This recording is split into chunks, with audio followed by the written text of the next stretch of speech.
వారసత్వ వారధి అనే అంశంతో ధారావాహికంగా మీ ముందుకు రావడంలో ఆంతర్యం, క్షీణిస్తున్న పుస్తక పఠనం, పెరిగిపోతున్న స్క్రీన్ సమయం.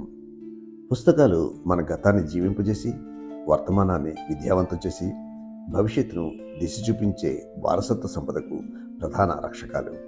అందుకే పుస్తక పఠనం కేవలం అలవాటు కాదు, అది మన వారసత్వాన్ని కాపాడే సంస్కారం.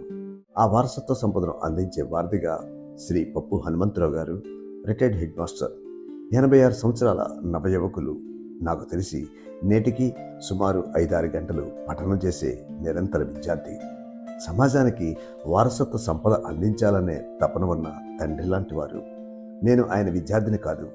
ఆయన వయస్సు, జ్ఞానతృష్ట, సామాజిక తపన చూస్తుంటే కనీసం ఒకరిద్దరు రేపటి తరం వాళ్ళు వింటే మన వారసత్వ చిహ్నాలైనా మిగులుతాయేమో అనే ఆశతో వాటిని వీడియో రూపంలో అందిస్తున్నాను.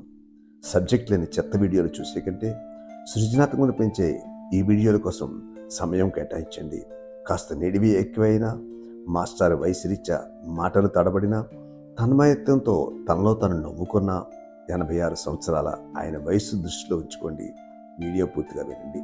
పుట్టపర్తి సాహితీ సుధ అనే ఒక బ్లాగ్లో పుట్టపర్తి అనురాధ గారు అలా రాస్తూ ఉంటారు. నారాయణాచార్యుల వారికి సంబంధించిన బ్లాగ్ ఇది. అందులో వల్లంపాటి వారు నారాయణాచార్యుల వారు స్నేహితులుట. ఈ అనురాధ మా అయ్య గురించి అని అంటారు. మా అయ్య అంటే వాళ్ళ నాన్నగారు. సంవత్సరం జ్ఞాపకం లేదు కానీ నంద్యాలలో జరిగిన రైతు మహాసభలో కూడా ఒకసారి ఈ అయ్య ఇతను చెప్తూ ఉంటారు, వల్లంపల్లి వారు చెప్తున్నారు. ఒకసారి నేను పుట్టపర్తి వారు కలిసి మదనపల్లిలోకి సమీపంలో ఉన్న కలిచెర్ల అనే గ్రామానికి వెళ్ళాం.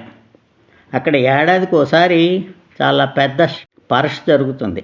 అప్పుడు అక్కడ తెలుగు పండితుడిగా పనిచేస్తున్న కథా రచయిత వేణు ఒక కవిగోష్ఠి ఏర్పాటు చేశాడు. అంటే పశువులను కొనటానికో అమ్మకానికో వచ్చిన రైతులకు కవిత్వం చదివి చెప్తారనమాట. ఆ సందర్భంలోనే మరో వినోదాన్ని కూడా ఏర్పాటు చేశారు. పరష జరిగేది ఒక పెద్ద తాటి తోపులో. ఆ తోపులో ఉన్న ఒక ఏ చెట్టును చూపిస్తే దాన్ని ఒక వ్యక్తి తన చేతులతో ఊగించి కూలదోస్తాడు. ఈ సంగతి తెలియగానే పుట్టపర్తి వారు చిన్నపిల్లాడిలాగా సంబరపడిపోవడం ప్రారంభించారు. ఒరే సుబ్బయ్య, త్వరగా తయారుగా, మనం దగ్గరగా నిలబడి వాడి ప్రదర్శన చూడవలే. నిజంగా అది సాధ్యమా? ఇట్లాంటి బలవంతులు ఉన్నారంటావా అంటూ మాట్లాడుతూనే ఉన్నారు. అంటే వల్లం సుబ్బయ్య గారితో పుట్టపర్తి వారు బయలుదేరుతారు ఇంక సంతకి. అందరికంటే ముందుగానే ఆ తోపు చేరుకున్నాం. ఎద్దుల మధ్య తిరుగుతూ వారు ప్రతి చెట్టును పరిశీలించడం ప్రారంభించారు. అలా కూలతోయడం కష్టం. కావాలంటే తాటి చెట్టు ఎత్తుగా ఉండాలా, లావుగా ఉండాలా అని ఆలోచించడం ప్రారంభించారు. ఈలోగా గుబురుగా ఉన్న తాటి చెట్ల వద్ద జనం చేరారు. ఆ పరష జరిపిస్తున్న కలిచెర్ల నరసింహారెడ్డి గారు కూడా అక్కడికి వచ్చారు. పడదోసే తాటి చెట్టును వెదికే కార్యక్రమం ప్రారంభమైంది. అనుభవం ఉన్న 3 రైతులు దాదాపు 50-60 చెట్లు నిశ్చితంగా పరిశీలించి ఒకదాన్ని ఎంపిక చేశారు. ఆ చెట్టు చాలా బలంగా ఉంది. వేళ్ళు భూమి లోపలికే ఉన్నాయి. ఎత్తు దాదాపు 20 అడుగులు ఉండవచ్చు. తర్వాత అక్కడి వాళ్ళు చెప్పారు, చెట్టు ఎత్తు ఎక్కువ ఉండకూడదట, అది బలంగా కౌగిలించుకోవటానికి వీలుగా ఉండాలట, దాని వేళ్ళు భూమిపై కాక భూమి లోపల ఉండాలట. అందరూ ఆ చెట్టు వైపు నడిచారు, పరిశీలించారు. పుట్టపర్తి వారు చిన్నపిల్లాడిలా దాని చుట్టూ తిరిగి చూశారు. ఒరే, వాడు నిజంగా దాన్ని తోసేస్తాడంటావా అని అడిగారు. చూద్దాం అన్నాను. ఇంతలో అసలు వ్యక్తి బయటకు వచ్చాడు. ఇప్పుడు అతని పేరు జ్ఞాపకం రావటం లేదు. అతడు సాధారణంగా ఉన్నాడు. ప్యాంటు షర్టు వేసుకున్నాడు. అతడు ఆ ప్రాంతం వాడేనట. బెంగళూరులో హెచ్ఏఎల్లో ఉద్యోగం చేస్తున్నట్ట. అతడు ముందుకొచ్చి చొక్కా పాంటు విప్పి పక్కనున్న పొద మీద పారేశాడు. లంగోటీలో నిలబడ్డ అతడు బలంగా ఉన్నాడే కానీ తాటి చెట్లను పగిలించేవాళ్ళ లేడు. పుట్టపర్తి వారు ఆసక్తిగా, అపనమ్మకంగా అతని వైపు చూస్తున్నారు. అతడు 10 బస్కీలు దండాలు తెరిచాడు. రెడ్డి గారికి నమస్కరించాడు. తాటి చెట్టు వద్ద వెళ్ళి దాన్ని మొదలు తాకి 3 సార్లు దండం పెట్టుకున్నాడు. దాన్ని కౌగిలించుకుని కదిలించడం ప్రారంభించాడు. పుట్టపర్తి వారు ఆసక్తిగా దగ్గరకు వెళ్ళి నిలబడ్డారు. మొదటి చెట్టులో కదలికలు కూడా లేదు. అరగంట తర్వాత తాటి మట్టలు గలగలలాడటం ప్రారంభించాయి. మరో అరగంట తర్వాత చెట్టు ఊగటం ప్రారంభించింది.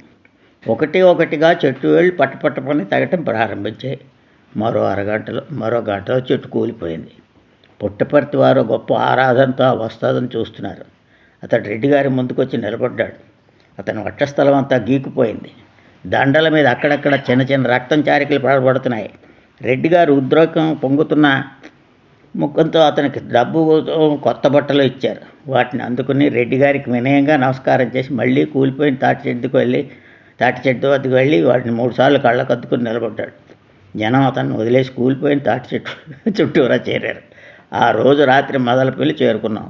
పుట్టపర్తి వారు ఆ సంఘటన గురించి ఆశ్చర్యంతో చెబుతూనే ఉన్నారు.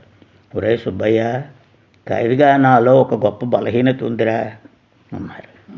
నేను నిశ్శబ్దంగా ఉన్నాను. నేను శృంగారాన్ని, భక్తిని, కరుణను అద్భుతంగా రాయగలను అని నా నమ్మకం. అందులో ఇప్పుడు రాస్తున్న తెలుగు కవులు ఎవరు నా దరిదాపులకు కూడా రాలేరు. కానీ వీరరసం వచ్చేసరికి చతికిలబడిపోతాను. ఇప్పుడు జనప్రియ రామాయణంలో సుందరకాండ రాస్తున్నాను కదా, యుద్ధకాండ వస్తోందంటే భయంగా ఉందిరా. దాన్ని రాయలేమో అన్న భయం ఉంది. లోపల పీకుతూనే ఉంది. భుజబలం మీద పూర్తిగా నాకు విశ్వాసం లేదు కదరా. అందుకే వాడెవడో ఆ తాటి చెట్టుని పడదోస్తాడంటే నమ్మలేకపోయాను. ఇప్పటికీ వాడు చేసిన పని కళ్ళారా చూసి నా అమ్మ బుద్ధి కావటం లేదురా. వీరరసానికి, నా తత్వానికి పడదరా అన్నారు. నిజమే, వారు యుద్ధకాండ వద్దకి రాలేదు. యుద్ధకాండ రాయకుండానే వెళ్ళిపోయారు.